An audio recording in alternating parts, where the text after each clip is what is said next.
হাওড়া নবান্ন চলো civil defence অর্থাৎ আপদ মিত্রদের স্থায়ী কাজের দাবিতে আজ দুপুর 12টা নাগাদ হাওড়া স্টেশনে জমায়েত হন সিভিল ডিফেন্সের কর্মীরা। দীর্ঘদিন ধরে তাদের বিভিন্ন দাবি দেওয়া না মেটায় অবশেষে তারা নবান্ন অভিযান ডাক দেন।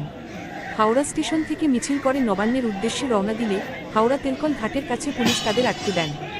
শুরু হয় পুলিশের সঙ্গে ধস্তাধস্তি। এরপরে সিভিল ডিফেন্সের আন্দোলনকারীদের গ্রেফতার করে শিবপুর থানা এবং হাওড়া থানার পুলিশ।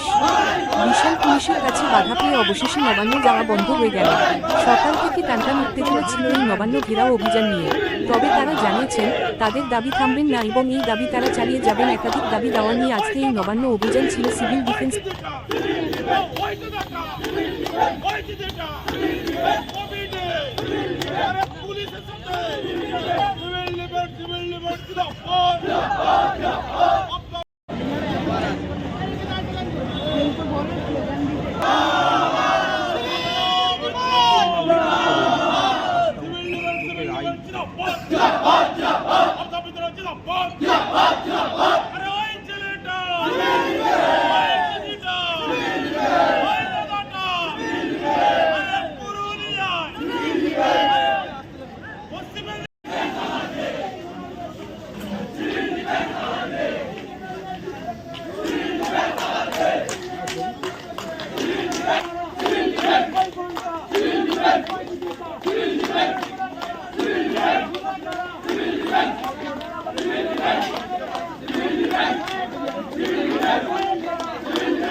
আমি কি বলে এটা কি হচ্ছে স্যার?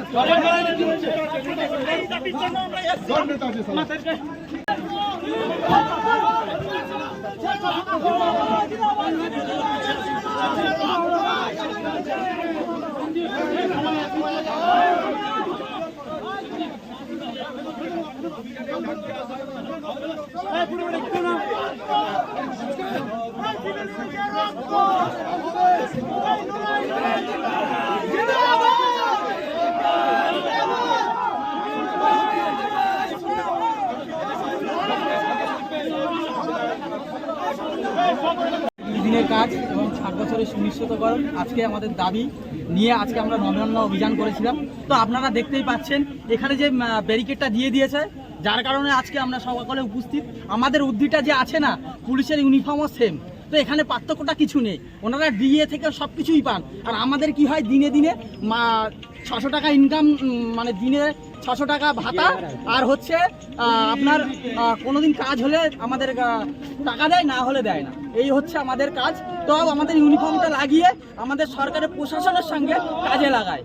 এটা হচ্ছে আমাদের দুর্ভাগ্য। আজকে আপনারা নবান্ন অভিযান কেন করছেন? মূল আমাদের মূল দাবি হচ্ছে মাসে 30 দিনের কাজ এবং 60 বছরের সুনিশ্চিতকরণ। এই দাবির জন্য আজকে নবান্ন অভিযান ছিল, মুখ্যমন্ত্রীর কাছে ডেপুটেশন দেওয়ার জন্য। তো আমাদের যে জিও আছে সেই জিওটা হচ্ছে এই, তো এই জিওটা আমাদের অনেকদিন আগে পরিবর্তন করার দরকার ছিল, এখনো পর্যন্ত পরিবর্তন করেনি। যদি এই জিও পরিবর্তন না করে বাজেট অধিবেশনের আগে, তাহলে আমরা ভোট ব্যাংকে অবশ্যই জবাব দিতে বাধ্য হব। এবং যদি আজকে আমাদের কোনো সুবিধা না মেলে, তাহলে এখান দিয়ে আমাদের যে আজকে যে আমাদের যে সংগ্রাম অভিযান চলছে, এখান দিয়ে আমরা ডাক দেবো ধর্মতলায় চলো, মুখ্যমন্ত্রীর পাশে আমাদের এই দাবিটা রেখে আমরা আগামীতে বা 2-1 দিনের মধ্যে ধর্মতলা চলো, মুখ্যমন্ত্রীর পাশে আমরা ধর্ণা মঞ্চে যোগদান দেবো। আপনার নাম? এমনি সফিয়া, রাজ্যের সহ সভাপতি।